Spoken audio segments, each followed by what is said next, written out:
Good evening, everybody, and happy Friday. It's January 23rd, and the time now is 9 p.m. It's time to get you all caught up on today's stories and headlines. Dominion Energy is preparing for possible power outages.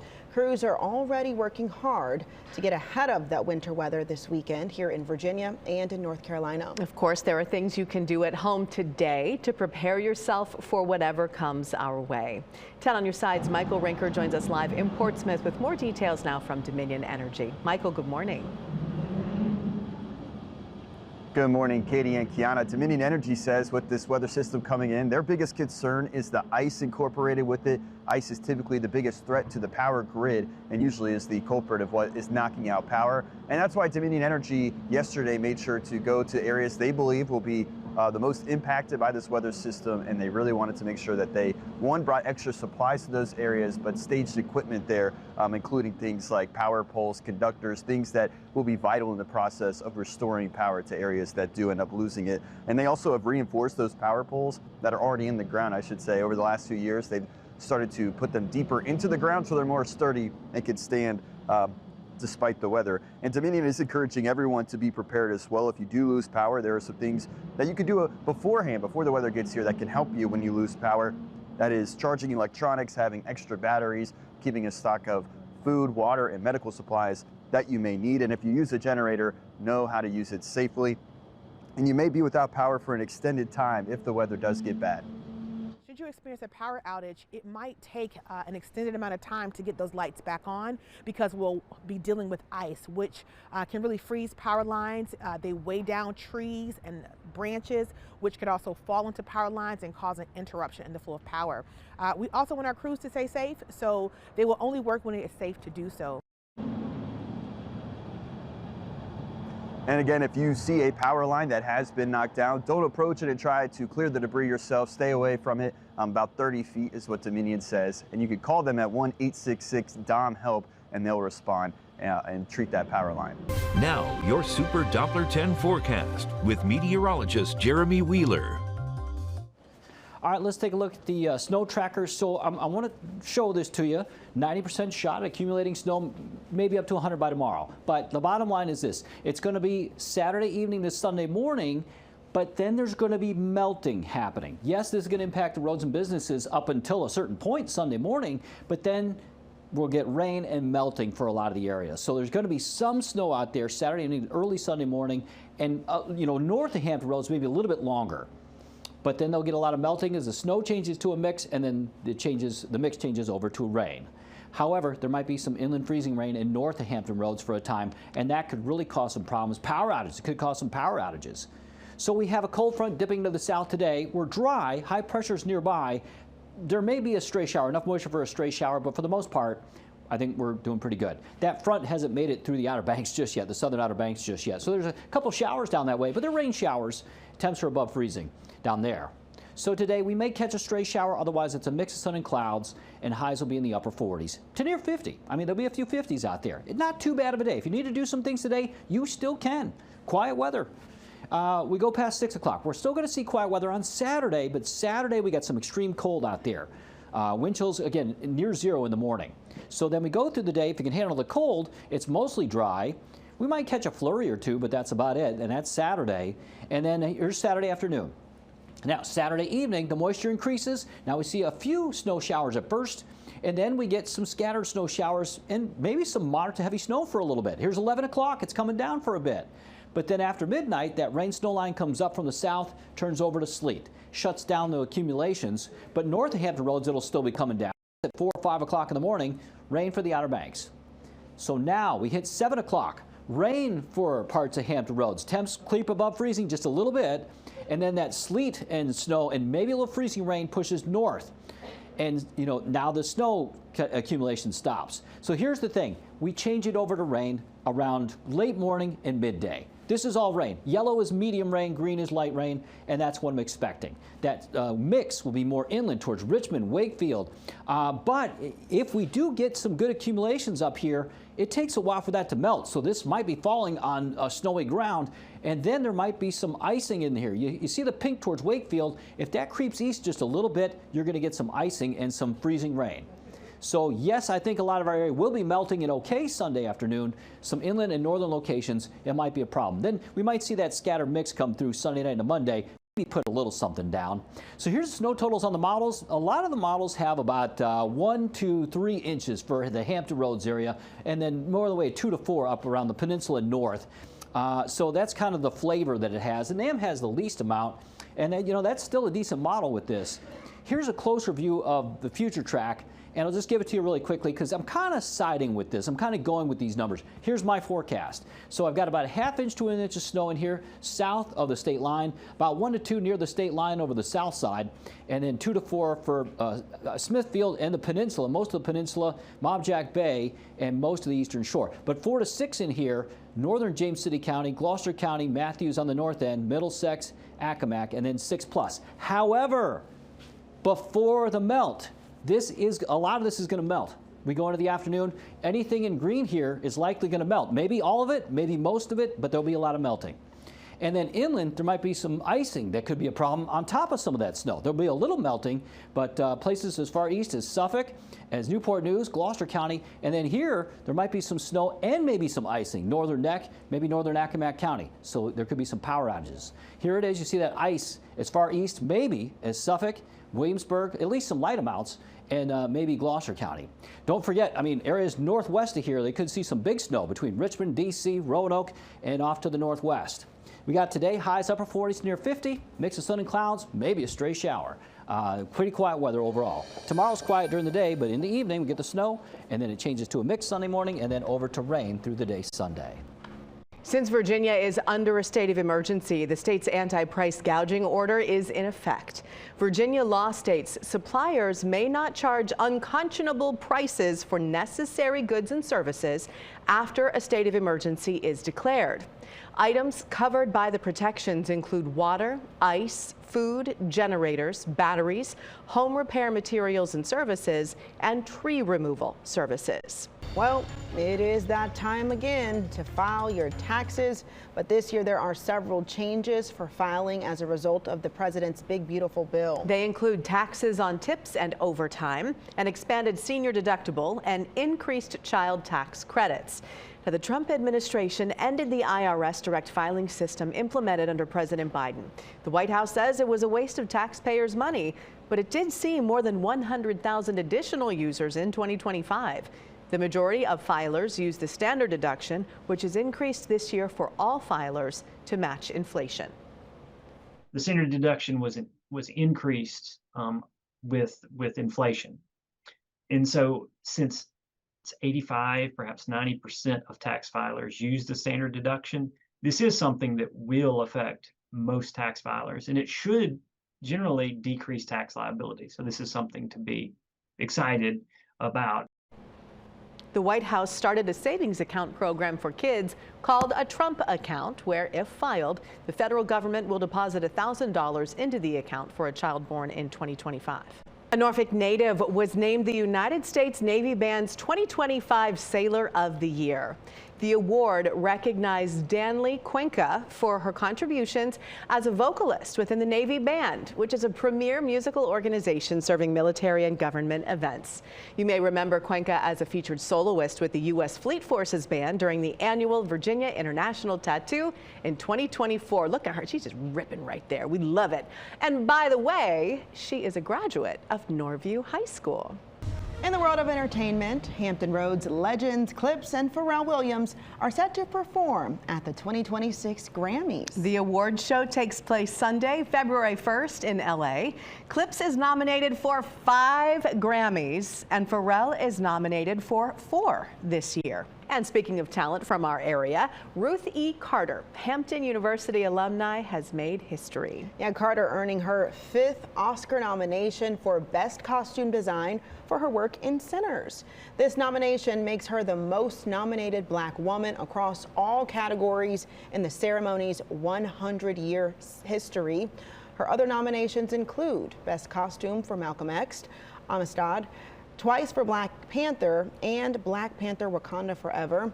The movie Sinners swept the Oscars with 16 Oscar nominations this year. If you're looking to display your artwork, this idea may be for you. Local artists can submit their artwork for display on some utility boxes in downtown Norfolk. The program offers stipends of $500 for art at 4 specified locations and $750 stipends for 2 compatible pieces at 1 location. Applications are due at the end of January on the 31st, and we have more details for you on wavy.com.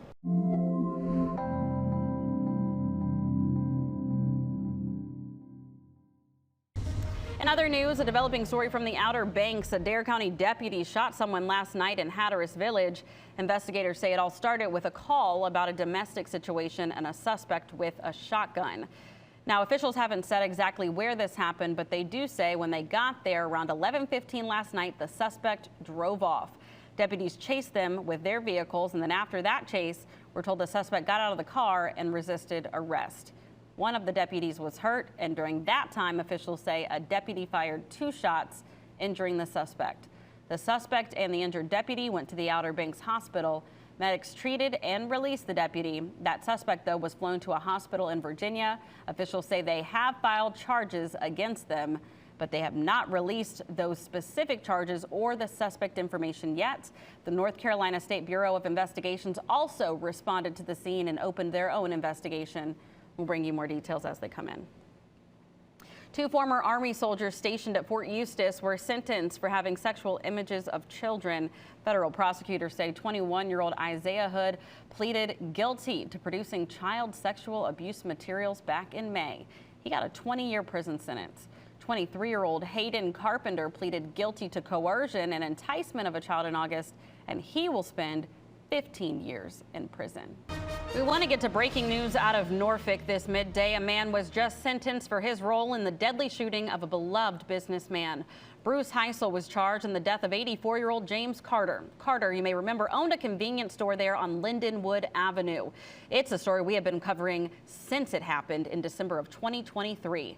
Investigative reporter Chris Horn was in the courtroom when the sentencing came down. And Chris, how many years did he get? Yeah, Asia, he got exactly what the Commonwealth had asked for, 38 years of active prison time. There were 4 charges he was convicted on in the death of James Carter back in July. Here's the way it breaks down. Second-degree murder, 25 years active on that charge. Aggravated malicious wounding, 5 years. There's 30 years. And then the remaining 8 years were actually mandatory because they were gun charges, so there's really no discretion there. A total of 38 years. The store on Lindenwood Avenue, Triple C convenience store, was a gathering place not only just for shopping, it was a social network there where people in the neighborhood knew Mr. Carter for many years, and he was a pillar of the community. That night back in December of 2023, Bruce and Dennis Heisel, brothers, were selling liquor out of the back of a van. They got into an argument with a man named Damian McLean, and there was shooting, and Mr. Carter went outside to see what was going on. He got caught in the crossfire, was shot in the head and killed. Now, there were 4 family members who testified today on behalf of Mr. Carter and what he meant to them, and they were sitting in the gallery when Bruce Heisel turned around and apologized. He did have some remarks that he said right before sentencing. It didn't cut a whole lot of slack with the family, though. We talked with all of those members who testified today, as well as the Commonwealth's attorney and the attorney, the defense attorney for Bruce Heisel, and he said he plans to appeal this case and this verdict. With the winter weather coming this weekend, it may just be best to stay home. But if you can't, you need to know some things about safe driving. And 10 on your side's Kagan Hughes talked with the experts.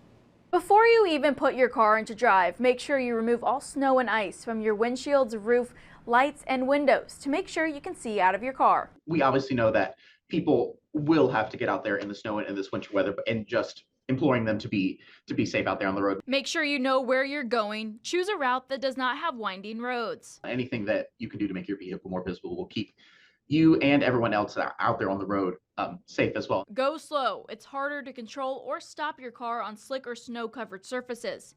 If other cars are around you, Increase your distance so you have enough space to stop. If you are out traveling out there on the road and then you come across any of those flashing red, blue, or amber lights there on the side of the road, wanting to make sure that we are slowing down and moving over. Bridges, overpasses, and shaded spots do freeze first, and avoid cruise control. Watching out for black ice and just, in general, just driving with a little bit more caution, making sure that they're dropping their speeds a little bit and just watching out for everyone and themselves out there on the road. Don't forget about an emergency kit in your vehicle too. That can include blankets, extra clothing, jumper cables, food, and flashlights.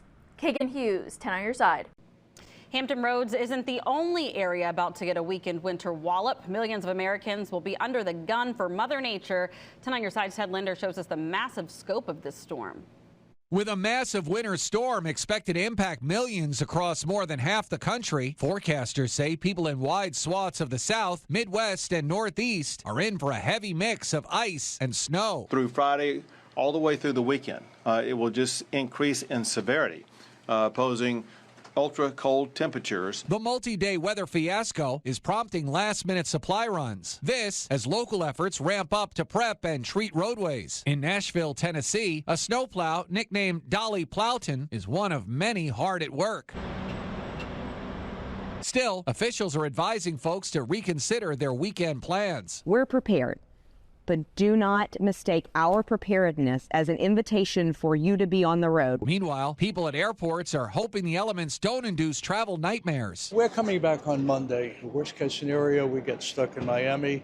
Could be worse. Safety experts are urging caution and highlighting emergency kit items to have in your home and car. Make sure you have layers. Make sure that you have batteries and light bulbs and light flashlights that you're able to use. You should also have food that is non-perishable. In the car, it's really important to have blankets, again, some snacks or some non-perishable food items.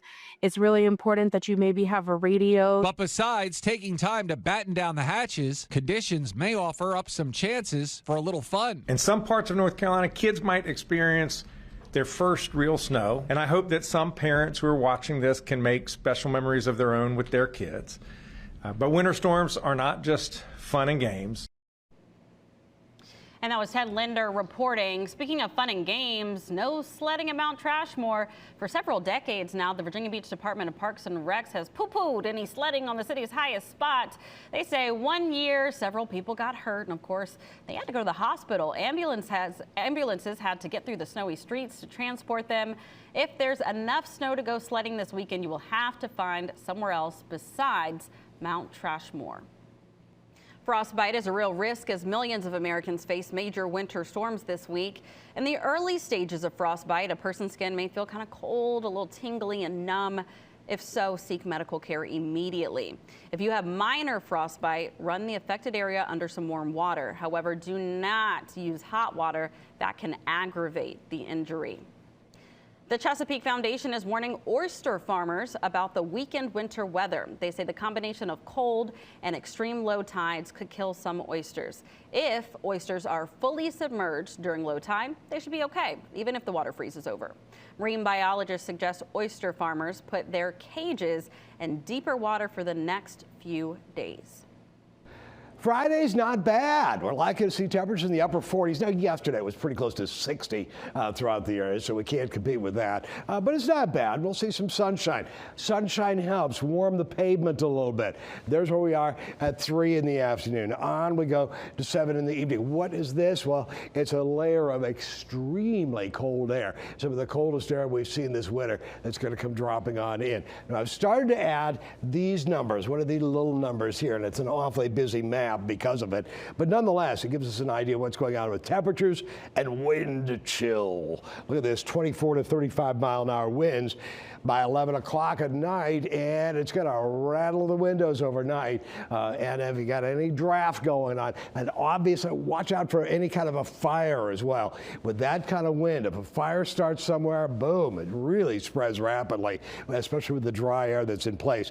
Wind chills 17, 19, 23. 33, 37 yet to the coastline in North Carolina, but it's dropping, and the wind has picked up, and temperatures are dropping as well. There's where things are. 22 degrees by 7 in the morning, 20 to 30 mile an hour winds, wind chills in single digits, 4, 6, 12, oh boy, but still below zero in a couple of spots and near zero in a couple of spots. So again, really, really cold. And I think the temperature will actually continue to drop a degree or two on through around 9 o'clock in the morning as the cold air is really, really continuing to drop on in, even though it's daylight coming up on Saturday. So it'll drop to around 20, 21 degrees in a lot of areas, teens inland. 4 in the afternoon, oh boy, 23, 24, 25, 17 to 20 mile an hour winds. Wind chills basically into the teens for the afternoon coming up on Saturday. A lot of cloud cover. It'll actually warm up overnight. Now, there's where things are. By 7 in the evening, it's warmed up to 27. But here comes the snowfall into the area. And it's likely to begin as a real dry, powdery snow with temperatures into the 20s.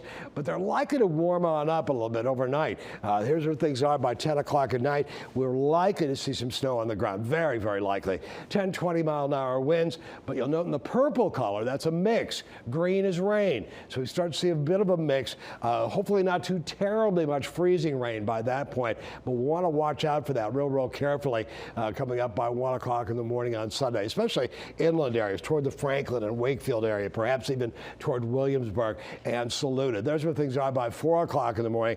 That rain is enveloping most of the population for the south side of Hampton Roads City, certainly for eastern North Carolina. That's things at 4 o'clock in the morning. 7 on Sunday morning. Here's what we've got going on for the again for the Hampton Roads cities. Once we get up toward Denby, again it becomes a mixture again back and forth, that rain snow line, and there could be again some freezing rain into here. That's nasty business. That could coat power lines and take out power, so we do want to watch out for that. That's 7 o'clock in the morning on Sunday. Still rather breezy, but it's a wind coming in off the water. Now there's where things are by 3 o'clock on Sunday. We've got a low pressure area here, and another one develops and lifts northward. But all of this is getting offshore.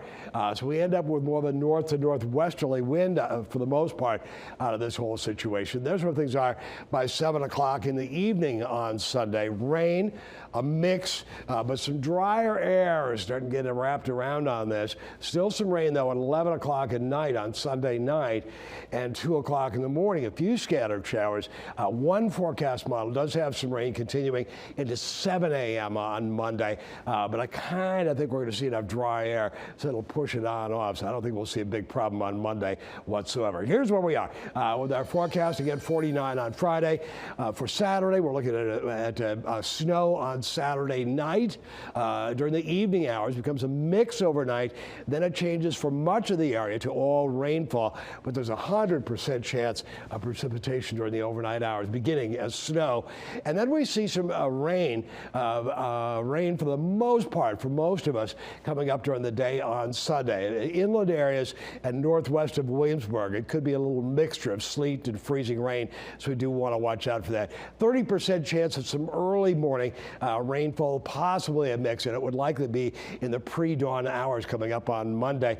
And it gets colder again on Tuesday. We'll see wind chills tomorrow in the single digits in teens, and we'll likely see the same thing coming up for the day, for the morning on Tuesday.